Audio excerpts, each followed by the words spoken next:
여러분, 평양의 거리 아래 김정은이 대중의 시선이 전혀 닿지 않는 곳에서 비밀 파티를 연다는 사실을 알고 계셨나요? 이 파티에서는 상상을 초월하는 사치와 정치적 암투, 그리고 충격적인 관행들이 벌어진다고 합니다. 전 세계의 엄격한 독재자로 알려진 그의 모습 너머에 훨씬 더 깊은 무언가가 숨겨져 있음을 암시하죠. 이번 영상에서는 바로 그 비밀스러운 행사들과 미스터리에 쌓인 기쁨조, 그리고 이 은밀한 모임이 국제 정치에 미치는 영향까지 깊이 파헤쳐 보겠습니다. 1. 숨겨진 장소. 더 마스터 평양의 거리 깊은 지하에는 세계 어느 곳에 최고급 시설과 견주어도 손색이 없을 만큼 호화롭고 비밀스러운 장소가 있습니다. 이곳은 더 마스터라고 불리는데요. 안으로 들어가려면 북한의 최고위급 관료들조차 대부분 얻지 못하는 수준의 허가가 필요합니다. 더 마스터는 단순한 파티 장소가 아니라 실질적으로는 지하 궁정과도 같습니다. 안에 발을 들여놓는 순간 여러분은 대부분의 사람들이 알고 있는 북한과는 완전히 다른 현실에 존재하는 세상으로 이동하게 됩니다. 유리처럼 빛나는 대리석 바닥, 다이아몬드 폭포처럼 쏟아지는 크리스탈 샹들리에, 그리고 박물관 큐레이터들이 눈물을 흘릴 만큼 정교한 예술 작품들에 대해 이야기하는 겁니다. 그 중심에는 그랜드 볼룸이 있습니다. 하객들은 반짝이는 샹들리에 아래 최고급 카페툴을 밟으며 상상을 초월하는 부유함 속에서 어울리죠. 하지만 이 장소의 한쪽 구석에는 북한의 절대 존재해서는 안 될 무언가, 바로 비밀 카지노가 숨겨져 있습니다. 아시다시피 북한에서 도박은 일반 주민들에게는 완전히 불법입니다. 정부는 사회 내 도박에 대해 매우 엄격하고 부정적인 태도를 취하고 있죠. 하지만 더 마스터는 완전히 다른 규칙으로 운영됩니다. 이 카지노는 블랙잭과 룰렛부터 포커와 슬롯머신까지 모든 것을 제공하며 카드 섞는 소리와 칩이 부딪히는 소리로 가득한 짜릿한 분위기를 만들어냅니다. 이곳의 보안은 그야말로 전례가 없을 정도로 철저합니다. 여러 겹의 신원조회, 몇 세대를 거슬러 올라가는 배경조사, 그리고 비밀 유지 의무를 위반했을 때의 결과는 솔직히 말해 끔찍할 정도입니다. 이곳에 들어오는 모든 사람은 절대적인 침묵을 맹세해야 하며 그 맹세를 어기는 것은 단순히 경력이 끝나는 것을 넘어 목숨이 끝날 수도 있는 일입니다. 2. 기쁨조, 어두운 비밀. 이제 이 파티들을 이해하는 데 핵심적인 부분입니다. 바로 기쁨조인데요. 이는 김정은의 비밀 모임에서 가장 충격적인 측면 중 하나이며 수십 년간 북한 지도부에서 이어져 온 관행입니다. 이 제도는 김정은의 할아버지인 김일성에 의해 만들어졌습니다. 그는 젊은 여성들과 함께하는 것이 자신에게 불멸을 가져다 줄 수 있다는 뒤틀린 논리를 믿었죠. 이것이 그의 죽음을 막지는 못했지만 이 관행은 김정일에게 이어졌고 김정은에 의해서도 유지되고 있습니다. 다만 그는 자신의 취향에 맞게 이 제도를 바꾸었죠. 선발 과정은 매우 체계적입니다. 매년 군 장교와 관리들은 북한 전역에서 약 25명의 젊은 여성을 찾아오라는 명령을 받습니다. 이는 무작위 선발이 아니며 매우 구체적인 기준을 충족해야 합니다. 키는 보통 5피트 4인치, 즉 약 162cm 이하여야 하고 흉터나 잡티 하나 없는 완벽한 피부와 부드러운 목소리를 가져야 하며 가장 중요하게는 처녀여야만 합니다. 선발 과정은 종종 학교에서 이루어집니다. 장교들이 교실에 들어와 잠재적 후보자를 훑어보는 시기죠. 일단 선발되면 이들은 본인뿐만 아니라 가족 전체의 정치적 충성도와 의료 기록까지 샅샅이 조사하는 신체 검사와 배경 조사를 거치게 됩니다. 그녀들의 가족에게는 딸이 중요한 국가 프로젝트에 선발되었다고 알려집니다. 돈과 선물을 받게 되고 많은 부모는 자신의 딸이 최고 지도자를 모시게 된 것을 영광으로 생각합니다. 그들은 딸이 어떤 일을 겪게 될지 전혀 알지 못합니다. 일단 선발되면 이들은 가족과 완전히 단절됩니다. 다시는 가족을 보거나 연락할 수 없다는 말을 듣게 되죠. 그들은 대부분 어린 나이에 들어간 비밀의 세계에 갇혀 정권의 소유물이 되어버립니다. 3. 세 가지 봉사 부문 기쁨조는 세 개의 뚜렷한 그룹으로 나뉘어 각각 구체적이고 굴욕적인 역할을 맡습니다. 첫 번째 그룹은 완곡하게 밀접한 봉사라고 불리는 것을 제공합니다. 이들은 자율성과 존엄성을 박탈당하고 그들의 몸은 지도부의 요구를 만족시키기 위한 도구로 사용됩니다. 두 번째 그룹은 마사지사로 훈련받은 이들로 구성됩니다. 하지만 이것은 치료 목적의 마사지가 아닙니다.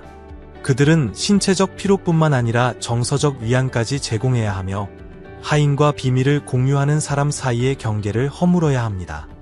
일부는 전문 마사지 기술을 배우기 위해 멀리 홍콩까지 보내지기도 합니다. 세 번째 그룹은 엔터테이너, 즉 가수와 무용수입니다. 그들이 받는 훈련은 혹독하고 비인간적입니다. 그들은 질문 없이 즐겁게 하고 복종하고 기쁘게 하도록 교육받습니다. 희망과 꿈을 가진 개인에서 정권 엘리트를 위한 도구로 변모하면서 그들의 인간성은 체계적으로 파괴됩니다. 여러분은 어떻게 이런 시스템이 21세기에 존재할 수 있다고 생각하시나요? 그리고 왜 더 많은 국가와 단체들이 이에 대해 목소리를 내지 않는다고 생각하시나요? 아래 댓글로 여러분의 의견을 알려주세요. 4. 손님 명단과 선발 과정. 그렇다면 이 행사에는 실제로 누가 초대될까요? 손님 명단은 북한 권력의 핵심 인물들로 채워져 있지만 생각보다 훨씬 더 배타적입니다. 김정은의 최측근 200여 명 중에서도 파티마다 선택받는 사람은 약 40명에 불과합니다. 이 또한 무작위 선발이 아닙니다. 모든 초대는 정치적 충성도, 현재의 유용성, 그리고 때로는 충성심을 시험하기 위한 목적으로 신중하게 계산됩니다. 손님에는 고위 정부 관료, 군 지도자, 그리고 노동당의 핵심 인물들이 포함됩니다. 하지만 정말 흥미로운 점은 예국 고위 인사나 심지어 국제적인 유명 인사들이 이 모임에 참석했다는 소문이 끊이지 않는다는 것입니다. 물론 구체적인 증거는 의도적으로 찾기 어렵게 만들어져 있죠. 흥미로운 사실은 이 파티에 참석하는지 여부가 실제로 북한의 국제 관계에 영향을 미칠 수 있다는 점입니다. 초대는 특정 국가와의 관계 개선 시도로 보일 수 있으며 반대로 눈에 띄는 불참은 정치적 메시지나 예교적 고립으로 해석될 수 있습니다. 선발 과정 자체는 북한에서 권력이 어떻게 작동하는지를 잘 보여줍니다. 단순히 공식적인 직위가 중요한 것이 아니라 김정은과의 개인적인 관계, 정권에 대한 가족의 충성도 역사, 그리고 때로는 최근의 지도자를 얼마나 기쁘게 했는지가 중요합니다.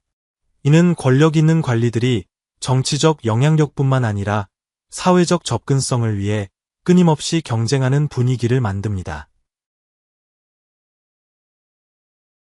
5. 비밀 파티의 내부. 실제 모습. 파티 자체는 정치적 연극과 타락한 오락이 혼합된 충격적인 모습으로 새벽까지 계속될 수 있습니다. 이는 단순한 사교 모임이 아닙니다. 권력이 과시되고 동맹이 시험받으며 권위주의적 리더십의 가장 어두운 충동이 마음껏 표출되는 치밀하게 연출된 행사입니다. 저녁은 보통 화려한 공연으로 시작됩니다. 김정은이 직접 선발한 그룹인 모란봉악단이 종종 공연을 펼치는데 이는 여러분이 북한 문화에 대해 기대하는 모든 것을 뛰어넘습니다. 단원들은 어깨가 드러나는 이브닝 드레스와 하이힐 차림으로 공연하며 때로는 배경에 미키마우스와 곰돌이 풀을 띄워놓고 디즈니 노래를 부르기도 하고 다른 때에는 나만의 걸그룹을 연상시키는 짧은 드레스를 입고 나타나기도 합니다. 하지만 밤이 깊어지고 술이 돌기 시작하면 분위기는 점점 더 사악해집니다. 파티에는 끝없이 제공되는 산패인 대부분의 북한 주민이 평생 만져보지 못할 돈보다 더 비싼 호화로운 음식, 그리고 평범한 규칙이 전혀 적용되지 않는 완전한 면책의 분위기가 가득합니다. 가장 충격적인 보고 중 일부는 이 모임에서 벌어지는 부적절하고 강압적인 활동에 대한 것입니다. 참가자들은 성별에 관계없이 굴욕적인 대우를 받습니다. 증언에 따르면 이러한 행사에서는 종종 술에 취한 상태에서 창피한 게임이나 의식에 강제로 참여해야 한다고 합니다. 이러한 관행은 시스템 내에 뿌리박힌 권력 남용과 통제의 더 깊은 문제를 반영합니다. 기쁨조 단원들은 손님들이 요구하는 것은 무엇이든 강제로 참여해야 합니다. 일부는 치료 목적을 훨씬 넘어서는 마사지를 제공하고, 다른 이들은 자신을 선택한 누구와도 밀접한 관계를 맺어야 하며, 엔터테이너들은 밤이 깊어질수록 점점 더 자극적인 공연을 해야만 합니다. 이것을 더욱 끔찍하게 만드는 것은 이것이 단순한 파티가 아니라 절대 권력을 과시하는 장이라는 점입니다. 다른 사람들에게 당신이 원하는 것은 무엇이든 언제든지 하도록 강요할 수 있는 능력은 모든 참석자에게 정권이 인간의 삶을 얼마나 완벽하게 통제하는지를 끊임없이 상기시키는 역할을 합니다. 문을 닫은 채 행사되는 권력의 실체에 대해 더 알아보기 전에 구독 버튼을 누르고 알림 설정을 켜고 친구들과 이 영상을 공유해주세요. 저에게 정말 큰 힘이 되고 앞으로 더 멋진 콘텐츠로 보답하겠습니다. 6. 정치적 차원. 문디의 권력하지만 대부분의 사람들이 이 모임에 대해 이해하지 못하는 부분이 있습니다. 이것은 단순히 개인적인 탐닉을 위한 자리가 아니라 김정은이 권력을 유지하는데 중요한 정치적 기능을 한다는 것입니다. 이 파티는 실제 결정이 내려지고 정책이 논의되며 북한의 미래가 결정되는 곳입니다. 오락과 사치의 이면에서 영향력 있는 인물들은 나라 전체에 광범위한 영향을 미치는 대화를 나눕니다. 대부분의 북한 주민들이 1년에 버는 돈보다 비싼 수입 3패인 잔을 기울이며 군사 전략이 논의되고 경제 정책이 토론되며 국제 관계가 형성됩니다. 손님 명단 자체가 정치적 도구가 됩니다. 누가 초대받고 누가 받지 못하는지는 현재의 총회와 장래의 전망에 대한 분명한 메시지를 보냅니다. 관리들은 이 행사에 참석하는 것이 자신들의 경력을 좌우할 수 있다는 것을 알기에 충성심이 끊임없이 시험받고 보상받는 분위기가 조성됩니다. 이 모임은 또한 콤프로마트, 즉 약점을 잡는 자료라는 러시아어 용어로 표현되는 기능도 합니다. 권력 있는 관리들이 이 타락한 활동에 참여할 때 그들은 정권의 범죄의 공범이 됩니다. 만약 공개된다면 자신들을 파멸시킬 활동에 참여했기 때문에 그들은 김정은에 대해 목소리를 낼 수 없게 됩니다. 이 파티에서 내려진 결정들은 수백만 명의 삶에 파급 효과를 미칩니다. 식량 분배에 영향을 미칠 국내 정책, 분쟁이나 예교로 이어질 수 있는 국제 전략, 그리고 지역 안정을 좌우하는 군사적 결정들이 모두 다른 사람들이 배경에서 착취당하는 동안 이루어지는 대화에 의해 영향을 받습니다. 7. 세계적 영향.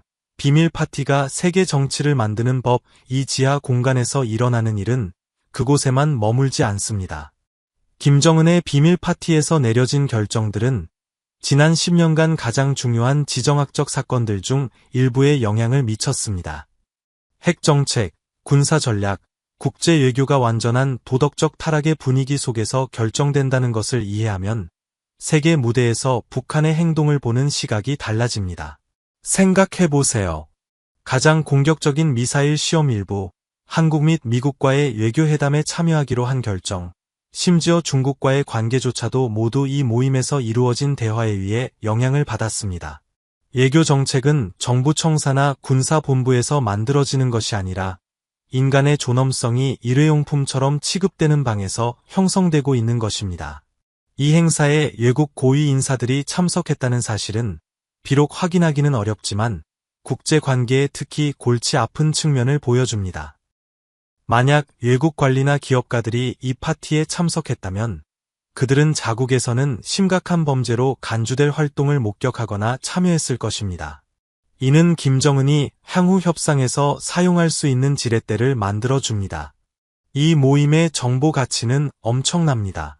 모든 대화, 형성된 모든 동맹, 목격된 모든 불일치는 북한의 미래 행동을 예측하는 데 사용될 수 있는 귀중한 정보가 됩니다. 이것이 바로 전 세계 정보기관들이 이 닫힌 문 뒤에서 무슨 일이 일어나는지에 대한 정보를 얻는데 그토록 관심이 많은 이유입니다. 하지만 북한 국경을 훨씬 넘어서는 인도주의적 대가도 있습니다.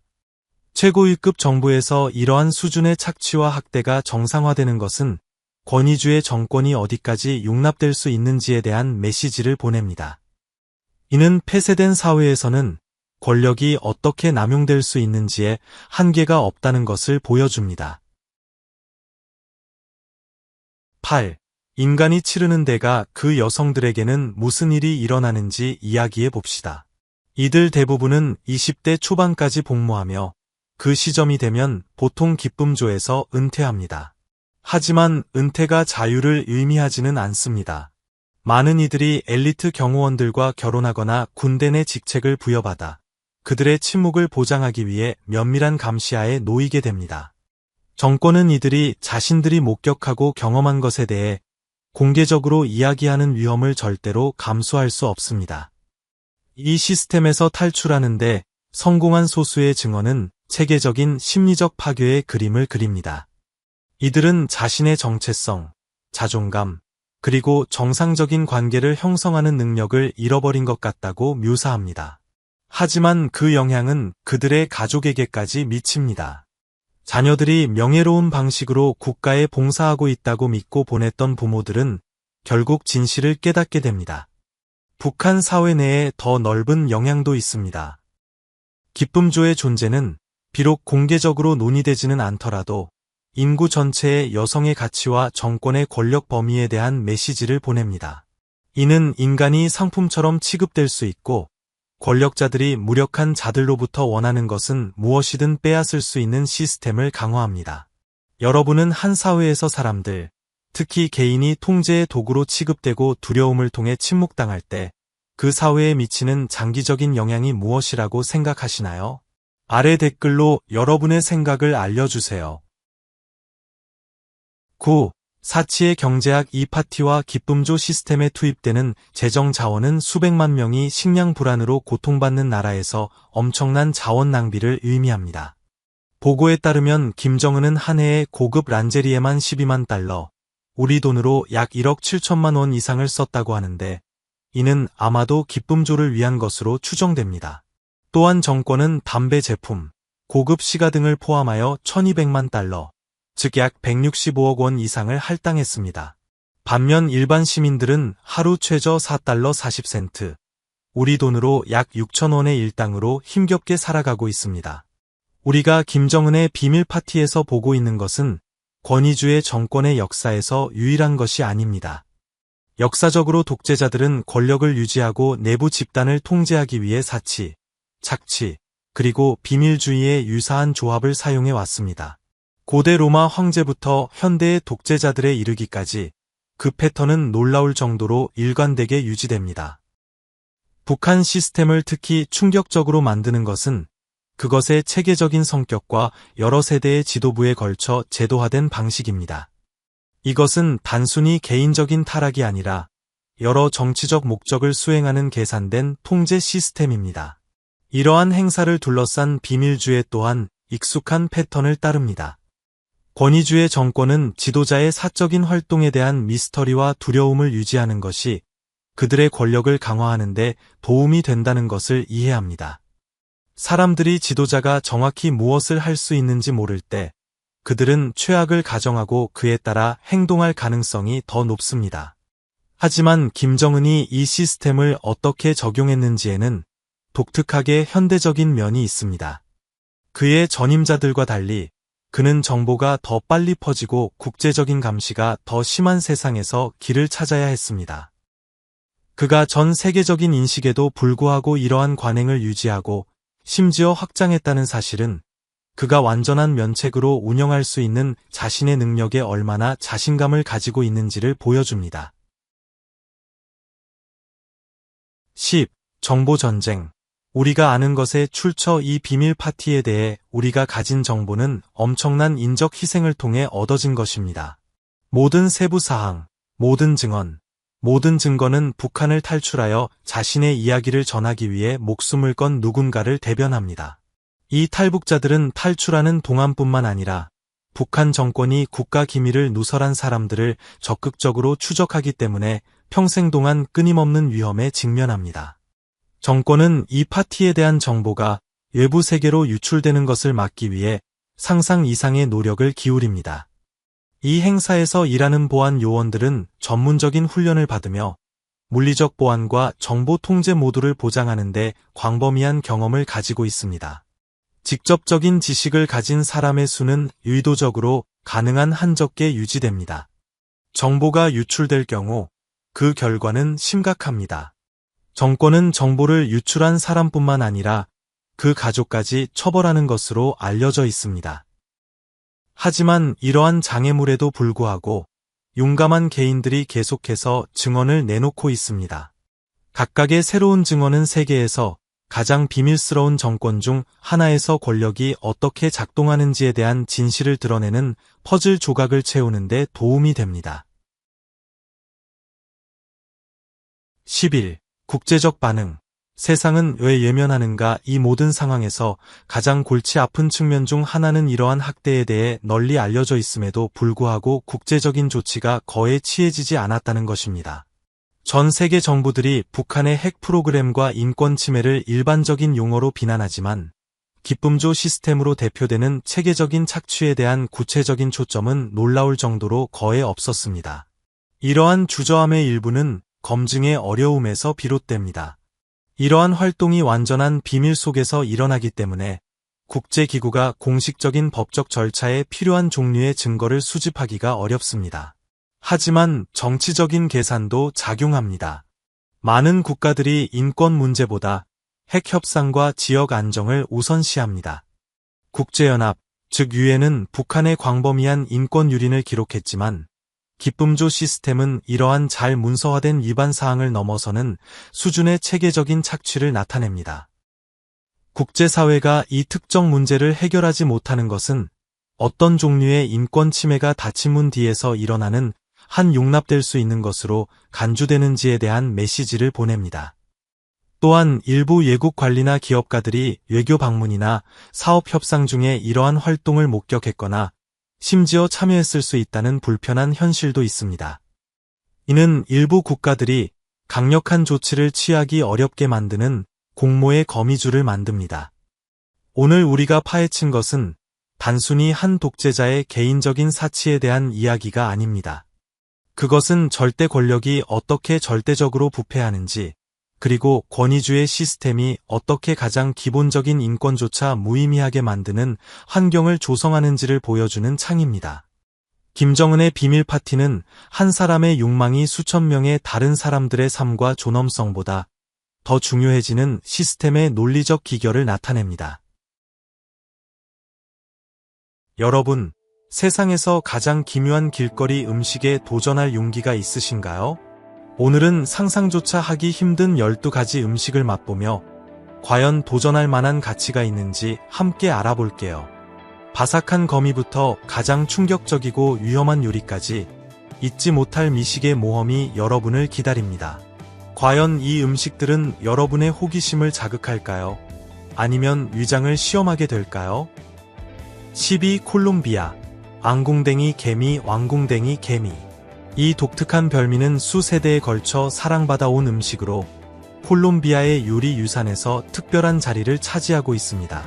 이상하게 생긴 외모에도 불구하고 이 크고 둥근 개미는 귀한 간식인데요. 특히 수확기에는 가격이 치솟을 정도로 인기가 많습니다. 거대한 뒷부분 때문에 앙궁댕이라는 이름이 붙었으며 크기는 벌과 비슷하고 보통 검은색이나 갈색을 띠고 있죠. 언뜻 보면 주저하게 될지 모르지만 마치 볶은 땅콩이나 팝콘처럼 고소한 향이 호기심을 자극합니다. 뜨거운 그릴에 굽거나 소금, 설탕과 함께 볶아서 파는데 한 입 베어 무는 순간 놀라운 감각의 세계가 펼쳐집니다. 처음에는 약간 쌉쌀하지만 이내 팝콘이나 심지어 캐비어와 비슷한 복합적인 맛으로 변해가거든요. 개미 배 속에 있는 알은 미묘한 풍미를 더해 맛을 한층 더 끌어올립니다. 식감 역시 흥미롭습니다. 겉은 바삭하게 부서지는 반면 속은 부드러운 풍미가 터져 나오죠. 많은 사람이 한번 맛본 뒤에는 중독성을 느낀다고 합니다. 이 개미는 단순한 간식을 넘어 콜롬비아 문화의 일부, 특히 산탄데르 지역에서는 수세기 동안 원주민 공동체가 채집해 온 전통 그 자체입니다. 땅이 내린 선물로 여겨지는 이 개미는 길거리 시장부터 고급 레스토랑까지 어디서든 찾아볼 수 있습니다. 일부 지역에서는 오르미가스 꿀로나스가 건강에 좋은 효능이 있다고 믿어 결혼 시즌에 인기 있는 선물이 되기도 합니다. 현대 요리에서도 그 활용도는 무궁무진한데요. 소스로 갈아 만들거나 초콜릿과 짝을 이루거나 심지어 고급 레스토랑에서 판매되기도 합니다. 짭짤한 맛과 초콜릿의 달콤함이 어우러져 놀라움과 즐거움을 선사하죠. 이 전통적인 조리법은 여러 세대에 걸쳐 전해 내려왔으며 오늘날에는 피자나 파스타 같은 현대적인 요리에도 활용됩니다. 오르미가스 꿀로나스에 도전할 용기가 있는 분이라면 예상치 못한 즐거움을 경험하게 될 겁니다. 이 요리는 무엇이 음식으로 간주될 수 있는지에 대한 우리의 고정관념에 도전하며 콜롬비아의 풍부한 역사와 깊은 유대감을 느끼게 해줍니다. 콜롬비아에 가신다면 꼭 한번 도전해보세요. 여러분은 혹시 독특하거나 신기한 길거리 음식을 먹어본 적이 있나요? 댓글로 저와 이야기 나눠요. 10일 중국 전갈 튀김자. 이번에는 맛과 모양 모든 면에서 우리의 감각에 도전하는 길거리 음식이 있는 곳으로 떠나볼까요? 중국의 수도 베이징은 풍부한 역사와 명소뿐만 아니라 호기심을 자극하는 길거리 음식으로도 유명합니다. 바로 활기 넘치는 야시장에서 만날 수 있는 전갈 튀김입니다. 이 요리는 단순히 충격을 주기 위한 것이 아니라 전통의 뿌리를 두고 있으며 약효가 있다고도 여겨집니다. 지글거리는 웍소리와 향긋한 증기가 가득한 활기 넘치는 둥화 야시장을 걷고 있다고 상상해보세요. 꼬치에 꿰인 전갈들이 줄지어 여러분을 기다리고 있습니다. 어떤 것은 작고 갈색이며 다른 것은 크고 검은색으로 각기 다른 식감과 맛을 선사하죠. 이 경험은 원초적인 용기를 시험하며 가장 용감한 사람에게도 도전이 될 겁니다. 이 음식의 독특함은 조리 과정에 있습니다. 그 결과물은 감자튀김처럼 바삭하고 고소한 간식입니다.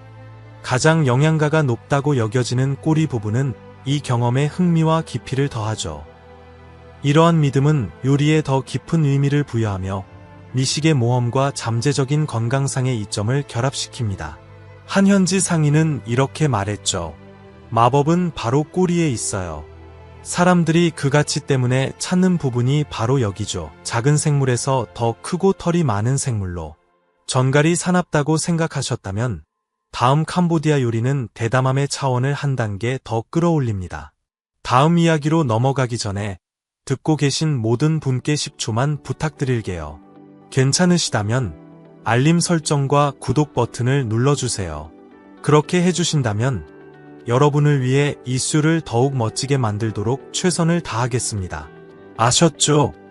10페루, 기니피그 페루의 거리를 탐험하면서 우리는 안데스 문화의 가장 독특한 요리 중 하나인 기니피그를 만나게 될 겁니다. 많은 사람들에게 기니피그는 반려동물이지만 페루에서는 수천 년 동안 주된 식량이었으며 신기한 음식이 아닌 사랑받는 별미입니다. 5,000년 이상 페루, 에콰도르, 볼리비아에서 주요 식량원으로 자리 잡아왔습니다. 안데스 산맥의 고지대에서 자란 기니피그는 산악 지형에서 잘 자라는 능력 덕분에 귀하게 여겨지죠. 작고 키우기 쉬우며 단백질이 풍부해 현지 공동체에게 이상적인 가축입니다. 하지만 이 요리는 주로 축제나 가족 모임 같은 특별한 날에 즐깁니다. 페루에서는 매년 12월 둘째 주 금요일을 국민꾸이의 날로 기념하며 모든 공동체가 함께 모여 이 오랜 전통을 즐깁니다. 쿠스코나 아레키파 같은 도시를 여행하다 보면 길거리 상인들이 인기 있는 방식으로 이 요리를 준비하는 모습을 볼 수 있습니다. 또 다른 인기 있는 방법은 허브와 함께 숯불에 구워 부드럽고 풍미 가득한 고기를 만드는 것입니다.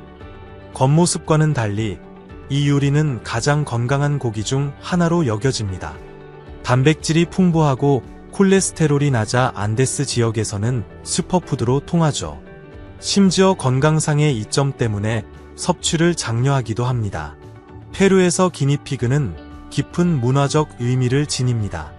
이 요리를 나누는 것은 환대와 공동체를 상징하며 특히 생일이나 축제 같은 중요한 행사에서 그렇습니다. 전통적으로는 가정에서 먹지만 이제는 인기 있는 길거리 음식이 되었고 많은 레스토랑이 호기심 많은 여행객들을 위해 기니피그 요리를 제공합니다. 모험심이 강한 분들에게 기니피그는 페루 문화유산의 독특하고 진정한 맛을 선사합니다. 한번 도전해 보시겠어요? 현지인들은 이 요리를 즐기는 것이 페루의 역사, 문화, 그리고 전통과 연결되는 방법이라고 믿습니다. 9. 캄보디아. 타란툴라 튀김. 지글거리는 마늘과 향신료 냄새가 가득한 캄보디아의 활기찬 거리를 걷고 있다고 상상해보세요. 한 상인이 여러분의 시선을 사로잡습니다. 바로 풍부한 문화적 역사를 지닌 현지 별미, 커다란 타란툴라입니다. 처음에는 망설여질 수 있지만 현지인들은 이 거미가 역사, 전통, 그리고 맛의 독특한 조화를 선사한다고 말합니다. 타란툴라 튀김은 그냥 흥미로운 간식 그 이상입니다. 캄보디아의 과거에 깊은 뿌리를 두고 있죠. 1970년대 크메르 루주 시절, 식량 부족으로 인해 캄보디아인들은 생존을 위해 대체 영양원에 의존해야 했습니다. 생존을 위한 필연적인 선택이 오늘날에는 전 세계에 호기심 많은 여행객들을 끌어들이는 유명한 길거리 음식이 된 것입니다. 조리 과정은 기름을 데우고 마늘을 넣은 뒤 소금, 설탕, 때로는 고춧가루로 양념하는 것입니다. 그 결과 겉은 바삭하고 속은 부드러우면서도 풍부한 맛을 냅니다. 많은 현지인들은 그 맛이 부드러운 껍질의 게와 비슷하며 달콤하고 고소한 풍미가 난다고 설명합니다. 한 입 베어 물 때마다 만족스러운 바삭함과 함께 강렬한 맛의 향연이 펼쳐집니다. 모험심 강한 여행자들은 종종 이것을 자신의 대담한 정신을 증명하는 통과 의례로 여깁니다. 한 상인의 말처럼 한 입 베어 무는 것은 용기를 보여주는 것이고 그 맛은 잊을 수 없죠. 이상하게 보일 수 있지만 이 요리는 캄보디아인들에게 회복력과 독창성의 상징입니다. 과거에는 주로 시골 지역에서만 볼 수 있었지만 이제는 프놈펜과 같은 도시에서도 인기 있는 길거리 음식이 되었으며 가격도 우리 돈으로 약 1,300원에서 2,600원 정도로 저렴합니다. 그러니 캄보디아를 방문하신다면 이 독특한 별미에 도전해보는 건 어떨까요? 생존의 이야기를 담고 있으며 독특한 미식 경험이 된 요리입니다. 감히 한 입 베어 물 용기가 있으신가요? 8. 짐바브웨. 모파니 벌레. 아프리카 깊숙이 들어가면서 한 가지 눈에 띄는 길거리 음식이 있습니다. 바로 모파니 벌레입니다. 짐바브웨와 남부 아프리카 일부 지역에서 발견되는 이 식용 애벌레는 처음 보는 사람에게는 놀라울 수 있지만 많은 사람들에게는 필수적인 영양 공급원입니다. 과학적으로 임브라시아 벨리나라고 불리는 모파니 벌레는 단백질 함량이 소고기의 3배에 달합니다. 또한 칼륨, 칼슘, 나트륨이 풍부하여 특히 식량 안보가 중요한 지역에서 영양가 높은 슈퍼푸드 역할을 하죠. 한 번의 섭취만으로도 하루 단백질 필요량의 최대 60%를 제공할 수 있어 현지 식단에서 얼마나 중요한 역할을 하는지 알 수 있습니다. 수확 과정은 오래된 전통입니다. 폭우가 내린 후 현지인들은 모파니 나무에서 이 벌레들을 모으는데 종종 손으로 직접 채집합니다. 노동 집약적이지만 이 관습은 수세대 동안 공동체를 지탱해 왔습니다. 시가만 한 크기의 벌레들은 수백 마리씩 수확되어 햇볕에 말리거나 토마토, 마늘, 양파, 칠리와 함께 볶아 풍미 가득한 요리로 만들어집니다. 말린 벌레는 쫄깃한 간식으로 먹거나 물에 불려 스튜나 볶음 요리에 사용됩니다. 맛은 어떠냐고요? 고소하고 흙냄새가 나며 약간 바삭하고 살짝 쓴맛이 납니다. 흔한 맛은 아니지만 짐바브웨 문화를 엿볼 수 있는 독특한 기회를 제공하죠. 모파니 벌레에 대한 수요는 특히 크리스마스 시즌에 높으며 고급 레스토랑의 메뉴에도 올랐습니다. 1kg에 최대 $60, 우리 돈으로 약 78만 원에 거래될 수 있다는 사실은 이 보잘것없던 애벌레가 얼마나 귀한 식재료가 되었는지를 보여줍니다. 이 요리에 도전해 보시겠어요? 모파니 벌레는 짐바브웨 유산의 맛을 선사하며 음식이 단순히 생존 수단이 아니라 문화, 땅, 그리고 전통과의 연결고리임을 증명합니다. 일본에서 우리 목록의 다음 음식은 절묘한 만큼이나 위험합니다. 7. 일본, 보거, 후구, 오늘 밤. 여러분은 다른 어떤 것과도 비교할 수 없는 미식의 모험에 초대되었습니다. 바로 유명한 보거, 후구입니다. 수세기 동안 이 흥미로운 일본의 별미는 전 세계 식도락가들을 매료시켜 왔습니다. 아름답게 접시에 담긴 섬세한 흰살은 먹기에 안전하도록 만들기 위한 기술과 정밀함이 요구되는 복잡한 과정을 숨기고 있습니다. 오직 강도 높은 훈련을 거친 자격증을 갖춘 전문 요리사만이 손질할 수 있도록 허가되어 있어 오늘날 식객들은 안전하고 즐겁게 이 요리를 맛볼 수 있습니다. 하지만 왜 이걸 먹어볼까요? 사람들을 끄는 것은 부드럽고 섬세한 맛뿐만이 아닙니다. 바로 그 경험의 독특함이죠. 한 음식 평론가는 이 요리를 먹는 즐거움은 그 준비 과정에 담긴 예술성과 정성에서 온다고 말했습니다. 위험은 잘 관리되고 있지만 보거를 먹는 전통은 요리장인 정신의 상징이 되었습니다. 이러한 요리사들의 전문성 덕분에 현재 사고는 극히 드물며 연간 보고되는 중독 사례는 10건 미만입니다. 보거는 부드럽고 깔끔한 맛과 섬세한 식감을 자랑하며 주로 회로 즐깁니다.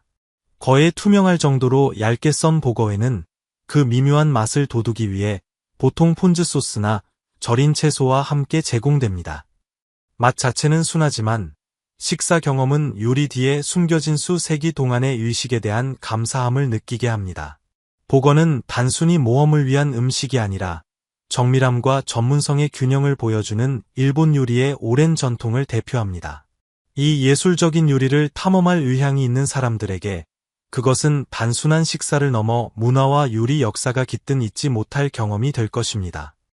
6. 멕시코, 에스카몰레스, 개미 애벌레, 수천 년에 걸쳐 한 문화의 유산을 담고 있는 희귀하고 고대적인 요리를 맛보는 것을 상상해 본 적 있나요? 멕시코로 여러분을 안내하겠습니다. 그곳의 흙 속에는 가장 독특한 별미 중 하나인 에스카몰레스, 즉 개미 애벌레가 숨어 있습니다. 종종 멕시코의 캐비어라고 불리는 이 요리는 여러분이 경험해본 그 어떤 것과도 다른 역사와 풍미를 지니고 있습니다. 에스카몰레스는 유럽인들이 도착하기 훨씬 전부터 수세기 동안 수확되어 왔습니다. 오늘날에도 여전히 찬사를 받는 스페인 정복 이전 시대의 보물로 남아있죠. 농부들은 주로 멕시코 중부의 험준한 지대에서 자라는 아가베나 마게이 식물의 뿌리에서 조심스럽게 애벌레를 채집합니다. 이 과정은 기술과 주의를 요하는데 개미들이 자신들의 군집을 맹렬하게 보호하기 때문에 수확이 매우 어려운 작업입니다. 맛은 환상적입니다. 부드럽고 크리미하며 버터처럼 고소하고 약간의 견과류 맛이 납니다. 많은 사람들이 이제껏 마주한 가장 놀라운 별미 중 하나라고 말하죠. 향기로운 허브인 에파소테와 함께 볶거나 따뜻한 토르티아에 싸서 먹는 것을 볼 수 있습니다. 어떤 사람들은 달걀과 함께 스크램블해서 먹는 것을 선호하는데 애벌레의 버터 같은 질감이 부드러운 달걀과 어우러져 풍부하고 고소한 요리를 만들어냅니다. 한 입 한 입이 멕시코의 정수, 그 땅에 뿌리내린 맛을 담고 있습니다. 하지만 에스카몰레스는 음식 이상으로 문화적 경험입니다. 오랫동안 특별한 날을 위해 준비되는 사치품으로 여겨져 왔으며 노동 집약적인 수확 과정 때문에 희귀합니다. 고급 레스토랑에서 에스카몰레스 한 접시는 약 25에서 30달러, 우리 돈으로 약 32,500원에서 39,000원에 달하며 그 높은 위상을 반영합니다. 한 입 먹을 때마다 여러분은 별미를 맛보는 것을 넘어 멕시코 원주민 과거의 전통과 연결되는 것입니다. 멕시코시티의 번화한 시장에 서서 상인들이 이 희귀한 음식을 준비하는 것을 보며 저는 궁금하지 않을 수 없었습니다. 어떻게 이 고대 음식이 그토록 존경받게 되었을까? 무엇이 이것을 그토록 오래도록 사치의 상징으로 만들었을까? 한 가지는 분명합니다. 이 요리는 존중을 요구합니다. 그것은 수천 년 동안 길러온 자연과 문화 사이의 섬세한 균형을 나타냅니다. 오 대한민국, 산낙지 대한민국 서울의 어느 길모퉁이에 있는 작고 아늑한 식당에 앉아 있다고 상상해보세요. 여러분 앞에 접시가 놓이지만 흔히 보던 요리가 아닙니다. 바로 산낙지입니다. 갓 잡은 낙지 다리가 접시에 담긴 후에도 여전히 부드럽게 꿈틀거리고 있죠. 그 모습이 처음에는 놀라울 수 있지만 이 요리에는 눈에 보이는 것 이상의 매력이 있습니다. 산낙지를 먹는 것은 단순히 맛을 위한 것이 아니라 독특한 미식 경험입니다. 갓 손질된 다리는 약간의 흡착력을 유지하고 있어 다루기가 조금 까다롭습니다. 젓가락과 접시에 달라붙기 때문에 안전하고 즐거운 경험을 위해서는 먹는 동안 세심한 주의가 필요합니다. 하지만 왜 이런 음식을 먹어볼까요? 바로 그 식감 때문입니다. 다리는 쫄깃하고 미묘하게 신선한 바다 맛이 나서 산낙지는 모험심 강한 음식 애호가들에게 인기 있는 별미입니다. 하지만 주의하는 것이 중요합니다. 다리의 빨판이 제대로 씹지 않으면 목에 붙을 수 있으므로 작게 잘라 먹고 신경 써서 씹는 것이 권장됩니다. 한 음식 애호가가 말했듯이 산낙지는 특별한 종류의 흥분을 선사해요. 완전히 즐기기 위해서는 먹는 동안 집중해야 하죠. 한국의 활기찬 음식 문화 속에서 산낙지는 그 독특한 특성으로 두드러집니다. 신선한 맛과 흥미로운 식감의 조합은 현지인과 방문객 모두에게 기억에 남는 경험을 선사합니다. 자, 이 요리 앞에 앉아있는 당신에게 질문이 남습니다. 한번 도전해 보시겠습니까? 모험을 기꺼이 받아들일 준비가 된 사람들에게 산낙지는 단순한 식사를 넘어 결코 잊지 못할 이야기와 경험을 제공할 것입니다. 세계에서 가장 유명한 별미 중 하나의 껍질을 깨볼 준비가 되셨나요? 필리핀의 이 다음 요리는 여러분의 맛과 식감의 한계를 시험할 것입니다. 4. 필리핀, 발룻, 부화 직전의 오리알, 해 질녘 마닐라의 활기찬 거리를 걷고 있다고 상상해보세요. 상인들이 음식 카트에 불을 밝히면서 도시는 활기를 띠고 공기는 구운 고기와 튀긴 간식의 맛있는 향기로 가득 찹니다. 필리핀에서 발룻은 단순한 음식을 넘어 문화적 전통입니다. 어떤 이들에게는 낯설 수 있지만 많은 사람들은 꼭 먹어봐야 할 음식으로 여깁니다. 먼저 껍질을 깨고 짭짤한 국물을 마시는 것으로 시작합니다. 껍질을 벗기면 부드러운 노른자와 독특한 식감이 어우러진 태아를 발견하게 되죠. 발룻은 종종 저녁에 즐기며 길거리 상인들이 판매합니다. 건강상의 이점 때문만이 아니라 그 풍부한 복합성 때문에도 가치를 인정받습니다. 필리핀 음식 전문가 클로드 타야그는 발룻을 맛과 식감의 조화로 사랑받는 문화적 상징이라고 설명합니다. 그 맛은 경험만큼이나 독특합니다. 국물은 짭짤하고 진한 맛을 내며 태아는 부드럽고 흙냄새가 살짝 납니다. 가격은 약 35페소, 우리 돈으로 약 800원 정도로 여행객들에게 저렴한 미식 모험이 될 수 있습니다. 수색이 된 이 간식은 보통 친구들과 나눠 먹거나 밤에 외출할 때 즐기며 단순한 식사 이상의 것을 제공합니다. 바로 새로운 문화적 경험을 받아들이라는 초대장이죠. 발룻을 먹는 것은 대담한 선택처럼 보일 수 있지만 그것이 바로 이 음식을 흥미롭게 만드는 부분입니다. 여러분의 안락한 영역에서 벗어나 세계에서 가장 독특한 음식 전통 중 하나를 발견할 준비가 되셨나요? 3. 아이슬란드, 하칼. 모험적인 길거리 음식의 영역에서 아이슬란드의 하칼만큼 호기심과 경외심을 불러일으키는 요리는 거의 없습니다.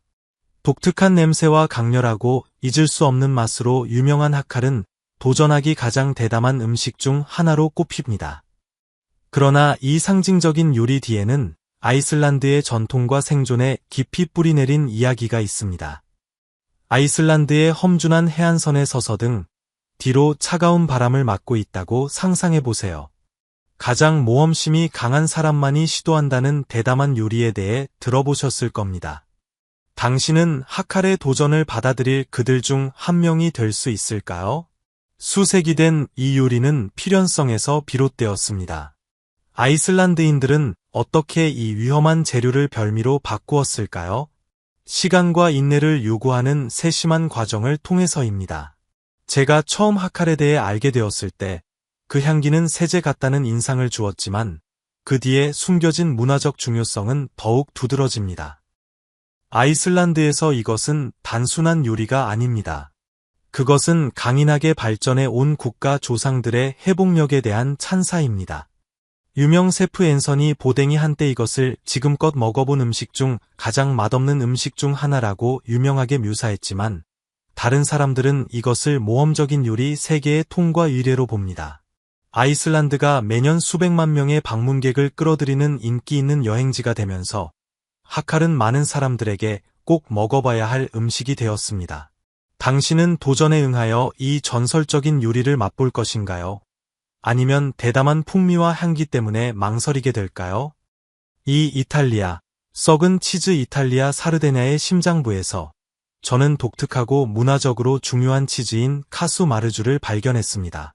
페코리노 양저드로 만들어진 이 치즈는 치즈파리가 그 안에 알을 낳으면서 변화를 겪습니다.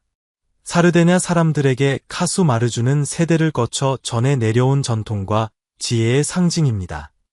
보통 바삭한 빵과 칸누나우 와인 한 잔과 함께 즐깁니다. 치즈의 강렬하고 크리미한 맛은 오래도록 인상에 남으며 독특한 미식 경험을 선사합니다. 다른 발효식품과 유사점이 있지만 카수 마르주는 숙성에 대한 독특한 접근 방식으로 두드러집니다. 그 생산은 법적인 회색 지대에 존재하며 공식적으로는 금지되었지만 아는 사람들 사이에서는 특정 시장에서 여전히 구할 수 있습니다. 카수 마르주 한 덩어리의 가격은 보통 20에서 30유로, 우리 돈으로 약 29,000원에서 43,500원 정도로 이토록 독특한 별미치고는 적당한 가격입니다. 카수 마르주는 단순한 치즈 이상입니다. 변화하는 세상 속에서 사르데냐의 변치 않는 전통에 대한 이야기를 들려주죠. 모든 사람의 입맛에 맞지는 않겠지만 모험을 즐기는 사람들에게는 잊을 수 없는 경험이 될 것입니다. 그리고 마침내 우리는 인도에 도착했습니다. 이곳의 길거리 음식은 단순한 식사가 아니라 안전한 문화적 경험입니다.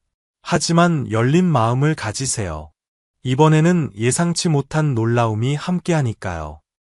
1. 인도의 길거리 음식. 인도에서 길거리 음식은 문화적 전통과 깊이 연결된 활기차고 독특한 경험을 제공합니다.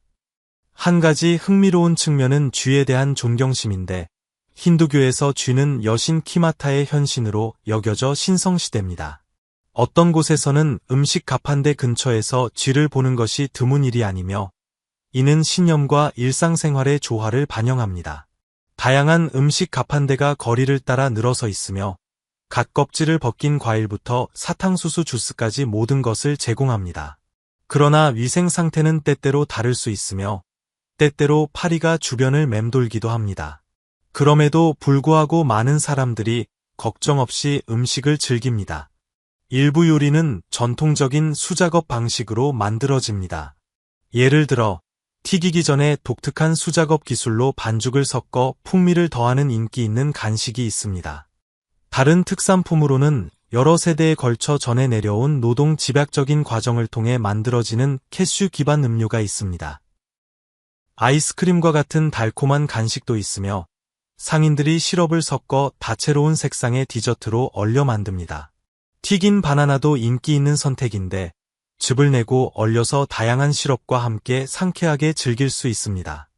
일부 음식은 튀긴 케이크에 다른 소스를 얹고 신선한 채소를 섞는 등 대담한 맛의 조합을 특징으로 합니다. 이러한 요리들은 풍미 가득한 경험을 제공하지만 모든 사람에게 맞는 것은 아닐 수 있습니다. 인도에서는 손, 특히 오른손으로 식사하는 것이 문화적 관습입니다. 그러나 많은 곳에서는 이제 관광객들의 다양한 선호를 수용하기 위해 식기를 제공합니다. 인도의 길거리 음식 현장은 풍부한 맛과 문화적 깊이로 가득 차 있습니다. 모험적인 미식 경험을 추구하는 사람들에게 그것은 전통과 다양성의 맛을 제공합니다. 오늘 영상이 마음에 드셨다면 좋아요를 눌러주시고 저희 글로브고 채널 구독도 잊지 마세요. 여러분의 응원은 저희에게 큰 힘이 됩니다. 지금 화면에 나타나는 비디오를 클릭해보세요. 이 콘텐츠도 분명 마음에 드실 거예요. 다음 영상에서 보고 싶은 나라가 있다면 아래 댓글로 알려주세요. 시청해주셔서 정말 감사합니다. 그럼 다음 영상에서 만나요.